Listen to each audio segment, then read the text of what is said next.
Hello, ladies, gentlemen, and non-binary compatriots. I'm Ray Frakert, and welcome to the first installment of Superhero Kill Counts. Today we'll be covering the first entry in one of my favorite comic movie franchises, the original X-Men, directed by Bryan Singer, released in the year 2000 but taking place in the not-too-distant future.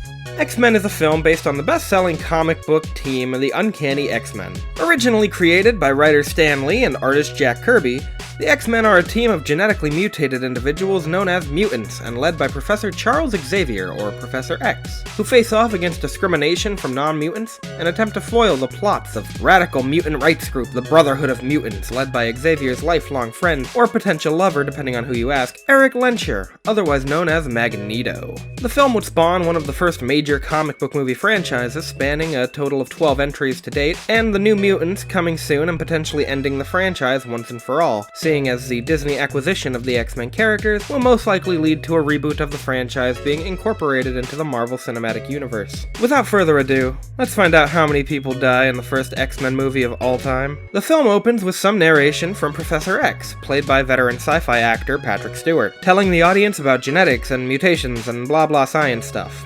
He really is a teacher, guys. I swear. After a decent-length opening credit sequence, as opposed to the insane amount of time usually spent on this portion during superhero movies of the 2000s, Spider-Man, we get our title. After a quick transition, we're teleported to 1944 Poland, where a young Eric Lehnsherr is being marched into Auschwitz concentration camp alongside his parents, Edie and Jacob. After Eric's parents are pulled away from him by Nazi guards, Eric flips out and begins manifesting his mutant powers, until a Nazi knocks him out with the butt of his gun, forever cementing in Eric that punching Nazis is a-okay. Flash forward to Mississippi in the not-too-distant future, and into the home of a young girl named Marie, who just can't wait to graduate high school and go traveling the world. Where are you getting all that money from, Marie? Marie is also hanging out with her possibly boyfriend? His name's David. He ends up giving her the very first smoocheroonie she's ever had. But, uh-oh, don't get too excited now. Your mutant powers just caused that boy to get some nasty face lines. See, it turns out Marie has the power to absorb people's life forces through touch. Now don't worry, David's not dead or anything. He was just made comatose, as confirmed later on in the movie. The first boy I ever kissed ended up in a coma for 3 weeks. Jump to Washington, D.C., where another one of our name-brand mutants, Dr. Jean Grey, played by Famke Janssen, delivers a speech about mutant rights to a group of racist politicians who are debating an act that would require anyone with mutant powers to register with the government. It's not entirely unlike the plot of the Civil War comic arc, albeit this one is solely for mutants. At this hearing is also Senator Robert Kelly, who is all for openly discriminating against mutants, and rallies supporters by referencing other mutants from the comics and pulling the Batman v Superman Lex Luthor ideology. You don't have to use a silver bullet, but if you forge one, well then, we don't have to depend upon the kindness of monsters. Wow, a group of politicians supporting an act that inhibits the free will of an entire population? What kind of crazy world are they living in? At this hearing is also Professor X himself, who's had enough of this nonsense and rolls out to find Eric is also in attendance, now aged into Gandalf himself, Sir Ian McKellen. Eric, what do you think about this Mutant Registration Act? Shall not pass! And it is with this amazing interaction that we are told everything we need to know about these two characters, from the writing, to the delivery, to the cinematography. I am not kidding, this scene is amazing. Cut to the Great White North, where Marie is hitchhiking her way across the country. I guess she finally got around to doing the traveling she wanted. It's here that she finds herself in this grimy Canadian fight club, where we get our introduction to everyone's favorite Australian Canuck, only introduced as The Wolverine! And played by a huge jacked man named Hugh Jackman. Fun fact, Hugh Jackman wasn't initially cast to play Wolverine. According to the film's screenwriter David Hayter, Wolverine was initially set to be played by Dougray Scott. However, Scott was in an unfortunate motorcycle accident before shooting, and Hugh Jackman was called in to fill the role. Wolverine's a cage fighter, and while we see one man get carried out of the cage, I'm only going to assume he's unconscious, because for as seedy as this place looks, I don't think they'll allow actual murder, but that could just be optimism. Also, the next guy Logan fights only gets knocked out, so I'm assuming that's just how he finishes all his fights. So some rando named Stu offers to fight him, and after a couple good shots, gets his ass beat and his wrist broken with a few hits and the funniest metallic sound effect you've ever heard. The Wolverine, going by the name Logan, heads off to a bar where he meets Marie and immediately adopts her. Okay, maybe that's not the case. Well, not yet anyway. It's here that the television kindly clues us into the plot of the movie, that the UN is going to be holding the largest gathering of world leaders in history at the Statue of Liberty to discuss world issues, including mutant rights. Let's see if that becomes more important later on, but spoilers, it does. Our old pal Stu shows up demanding money from Logan because he knows he's a mutant. When Logan doesn't budge, he pulls a knife, which is a bad choice for Stu Pickles over here because Logan has 3 knives. That's thrice as many knives as you have, Stu, it's math. When the bartender sees a skirmish, he pulls a shotgun on Logan because We don't serve their kind here. Logan reels back and slices the gun in 2, threatening 2 men with his claws in the absolute funniest pose I've ever seen ever. Logan heads out to take a nice relaxing drive, but uh-oh, you got a stowaway, bub. Turns out Marie, now going by the much cooler name Rogue, was hiding in the back. Logan kicks her out, but after immediately feeling guilty, he stops and lets her right up front with him. I just love how the theme of Logan being a father figure has been around since the beginning, and the culmination of this theme serving as a driving force in Logan is such a satisfying payoff to me. So what kind of a name is Rogue? What kind of a name is Wolverine? They end up crashing into a fallen tree, and Logan goes wee wee wee all the way out the window. Rogue is just fine though, aside from being stuck in her seat while the fire burns around her. Logan shows off his healing ability for the first time and goes to help Rogue when he sniffs out Sabretooth, who's been sent on a mission to retrieve one of the mutants for Magneto, and is later revealed in another movie to be Logan's half-brother.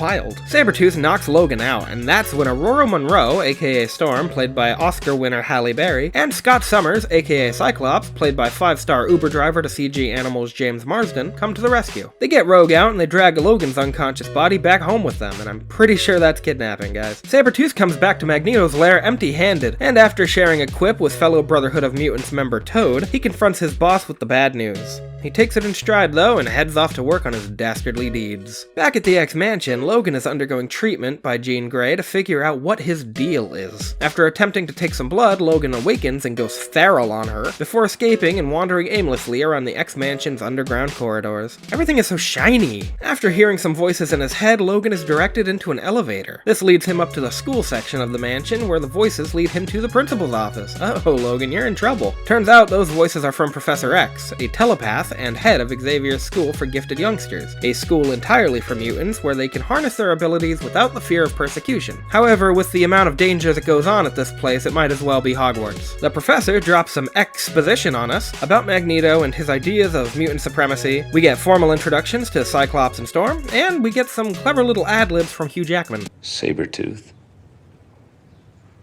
Storm. What do they call you? Wheels? It's here that we find out a little about Logan's backstory, and that being that he doesn't have one. Nothing that he can remember, that is, and when the professor offers to help him piece together his past, he decides to stay. While Rogue attends class, she meets fellow student Bobby Drake, or Iceman, and a small cameo from John Allardyce, a character who will become much more important in the sequels under the name Pyro. Senator Kelly embarks on his helicopter with his assistant Henry Gyrich, only to discover that Henry over here is actually another one of Magneto's associates. Her name is Mystique, and she has the power to shapeshift into any form she sees fit. We also learn that the helicopter has been hijacked with Toad in the cockpit, so even though we don't see it, Magneto does confirm Henry's death a little later on. Mr. Gyrich has been dead for some time, Senator. So we have our first kill of the movie. I always wondered why Mystique is naked in these movies most of the time, when she's always fully clothed in the comics, but then I remembered these movies were made by men, and now I'm sad. Jean examines Logan again, and this time he sits still like a good Wolverine, and even apologizes for going ape on her before. Then he says what I'm sure Hugh Jackman is thinking every time he gets a Wolverine script. Couldn't wait to get my shirt off again, huh? This examination reveals that Logan's entire skeleton is coated with adamantium, the strongest metal on the planet. The only problem is they don't know how it got that way. Oh well, no time to ponder the cruelty of men when Magneto has his own cruelty to get to. See, it turns out Toad and Mystique kidnapped Kelly and brought him to their secret evil lair of doom or whatever for some genetic experimentation. Magneto's plan is to speed up evolution by changing Kelly's DNA to cause a mutation. His machine works, but not without causing him some major distress. You should have saved up for that life alert, Eric. Back in in the mansion, Logan and Jean share an intimate moment when we find out Jean is telekinetic. She peers into Logan's mind at his request and finds remnants of the tortured soul within. She breaks the connection in shock as if she just witnessed the entirety of X-Men Origins Wolverine 9 years early, but Jean's boyfriend Cyclops cuts them off before she can tell him what they saw. And oh my god, Logan and Scott have so much tension you can cut it with a knife, but that might just be me. Later that night, Logan is having a nightmare, because he's been tortured and stuff. Rogue comes in to check on him and make sure he's alright. Oh Rogue, that's so nice, and oh my god, he stabbed her right through the chest. Oh my god! And funny enough, this is only the first time this is going to happen in the series.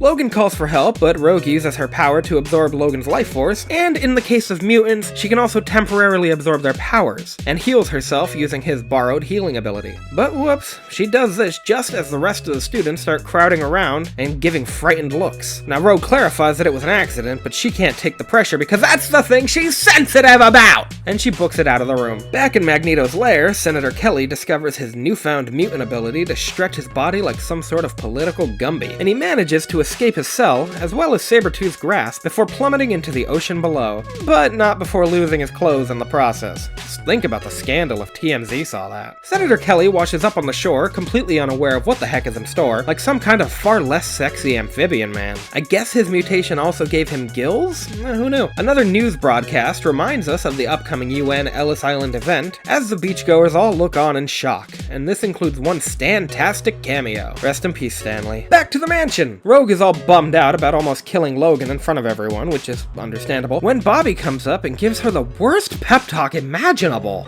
I think it'll be easier on your own.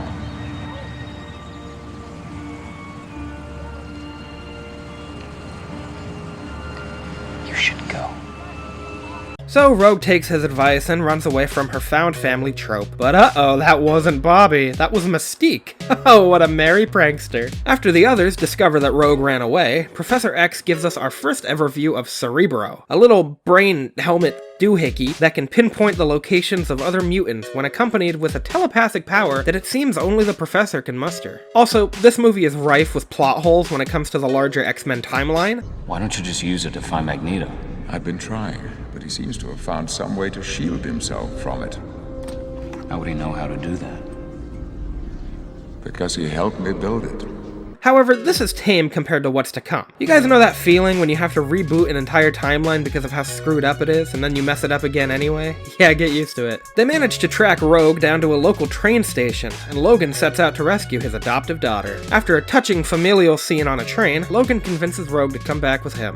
Dad skills. But when the Brotherhood gets to the station, there's a full-on rumble. However, luckily for them, but unluckily for us, no one dies during this tussle, leaving our kill count tally stagnant. That's when the big boss comes in to wreak some havoc by heading straight to the source, Wolverine and Rogue. While he does terrify everyone, they're all left untouched because he came there with a purpose. So of course Wolverine, the man with metal bones, decides to take on Magneto, the man who can control metal. It doesn't work out too well. Magneto reveals he's here for Rogue, and knocks her out using one of those flying syringes you hear so much about these days. Of course, the cops have arrived, but Eric simply smashes their cars together like he's making his dolls kiss, and he turns their guns on them. You Homo sapiens and your guns. At this point, Charles has had enough of Eric's bullshit, and mind controls Sabretooth and Toad in an attempt to communicate with Eric and reason with him. That doesn't work out too well either. I would also like to just point out that everything that Eric is describing is indeed something that happens later on in the timeline of these movies, so just take that as you will. Let them pass that law and they'll have you in chains with a number burned into your forehead. Magneto escapes and the Scooby Gang attempt to devise a plan to rescue Rogue, but Logan wants to go it alone. As he attempts to leave, his path is blocked though by a disheveled Senator Kelly coming to the mansion looking for Jean. As they treat him, Professor X probes his mind and finds out exactly what Magneto is up to. It turns out Magneto wants to transfer his power to Rogue and make her power his machine in order to turn every official at the UN meeting into a mutant because, as Syndrome says, and when everyone's super, no one will be. As Senator Kelly shares a brief heart-to-heart with Storm about his changed outlook on mutants, he begins to morph into some CG monster looking like he came out of the 2011 Thing prequel and disintegrates into water, adding Senator Robert Kelly to the kill count. Meanwhile, after Mystique broke into the mansion, she tampered with Cerebro, which causes the Professor to go all catatonic once he attempts to use it again. I guess school is closed for the foreseeable future, but I bet they're still gonna have to do all their homework anyway, and that sucks. Jean manages to fix Cerebro pretty quickly, but now with the Professor being unavailable available, and sporting more hair on his chest than on his head, she takes on the challenge of finding Rogue. But Jean, you said yourself you weren't powerful enough to run Cerebro. Whatever will you do? Well, Cyclops sees that issue too, but his attempts to stop her prove futile, and even though it takes all she's got, she does find out where Magneto's headed next, Ellis Island. We get a sudden two-for kill when Sabretooth stabs a cop through the back with his claws, and holds him up like a puppet before sending him back to the neighborhood of make-believe, then immediately cutting to Mystique, who's killed this Coast Guard, and assumed his position to gain access to the island. And how did Sabretooth get onto the island then? Our next kill comes in the following scene when Toad jumps from a roof of a nearby building and smushes another cop to death with his landing, and then he immediately jumps onto another one. And I am going to count this guy as being dead too, because he killed the first cop and we hear this guy scream. Definitely the most hilarious kills in the movie. The boat docks and we see that Rogue is being held prisoner on the ship, with Magneto monologuing his plan and saying that he's gonna kill her too. The X-Men finally suit up, and after a pretty funny poke at the source material, You actually go outside in these things? What would you prefer? Yellow spandex? they head out to rescue Rogue. They land on the island and take a shortcut through the Statue of Liberty Museum, where Logan and Scott show off their terms of endearment. Their fun is cut off, however, when 2 Jackman shows up. Turns out Mystique was waiting for them the whole time, and now we get a Logan-on-Logan fight. Scott must be dreaming. After their battle, Mystique attempts to trick Logan into thinking she's Storm, which doesn't work, and Logan stabs her in the gut with his claws. Now, this injury would kill most people in this franchise instantly, but of course, they're not going to kill off Rebecca Romijn in the first movie. Meanwhile, Jar Jar Toad over here tries to take on 3 X-Men at once because he thinks he's a competent or capable villain, but Storm shuts that shit down real fast with the most infamous line in the entire franchise. Do you know what happens to a toad when it's struck by lightning?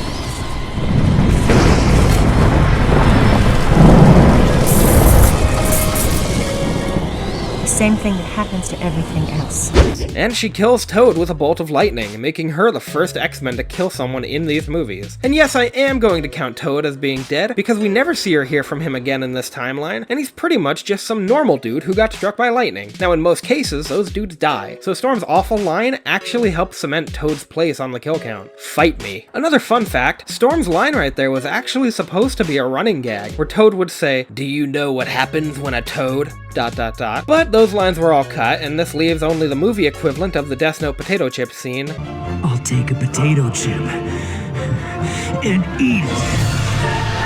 As a remnant. The group makes it up to the top of the Statue of Liberty for their final battle, and then they're all immediately trapped by Magneto, so good job guys. Logan breaks free from the shackles and fights Sabretooth, who doesn't recognize his half-brother because that hasn't been retconned yet. This fight ends when Sabretooth is blasted out of the Statue of Liberty and into a boat down below. I am not counting that as a death for multiple reasons. 1, he comes back in an officially canon movie tie-in comics. 2, if Origins is taken into consideration, Victor Creed has survived way worse than this. And 3, it's my video. Logan frees the rest of the team and decides to save Rogue and take on Magneto himself. You know, the man with metal bones. After that plan obviously doesn't work out, Cyclops blasts Magneto, allowing Logan the chance to destroy the machine and get Rogue out, now with a fashionable comic brand hair streak. Logan thinks she's dead, but judging from the fact that I haven't counted her on the list, you know that's not the case. Logan holds her close and she begins absorbing his powers, allowing her to heal herself, and leaving Logan a bit worse for wear, but he'll be fine, so it's whatever. Professor X comes to, back at the mansion, and Logan reveals his true feelings.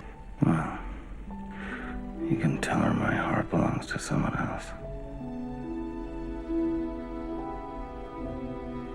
You know, you and I... How's the professor? Maybe he didn't mean Charles, but the professor does tell Logan to go visit Alkali Lake, and I don't need Super Wolverine smelling powers to sniff out that sequel bait. Magneto is imprisoned for his crimes, with his only visitor being his old friend. In total, there were 7 kills in X-Men, and in honor of the man who inspired me to make this kill count, James A. Janice, I'm gonna be choosing the coolest and lamest kill in each movie. The Platinum Battering for coolest kill will go to Senator Kelly, because it's the most graphic and interesting kill, and it's the one that stuck out for me when I was considering making this series. The Rusty Shield for lamest kill will go to Henry Gyrich, because his death is completely off-screen, and we never even get to see a body. And yeah, I know Toad killed a guy off-screen too, but at least that guy was smushed by a reptilian twink. The first X-Men movie came out in 2000, 2000, dominating at the box office and receiving acclaim from fans and critics alike. Its sequel, X2, is even more beloved by fans, but does it have more kills? Find out next time on Superhero Kill Counts. Also, quick shout out to Dead Meat. I mentioned him a bit earlier, but I want to give credit where credit is due. His horror movie kill counts are some of my favorite content on YouTube, and I highly recommend you go watch his stuff if horror movies interest you. His videos were what inspired me to do this kill count in the first place, so I highly recommend you go check him out. Thanks everyone.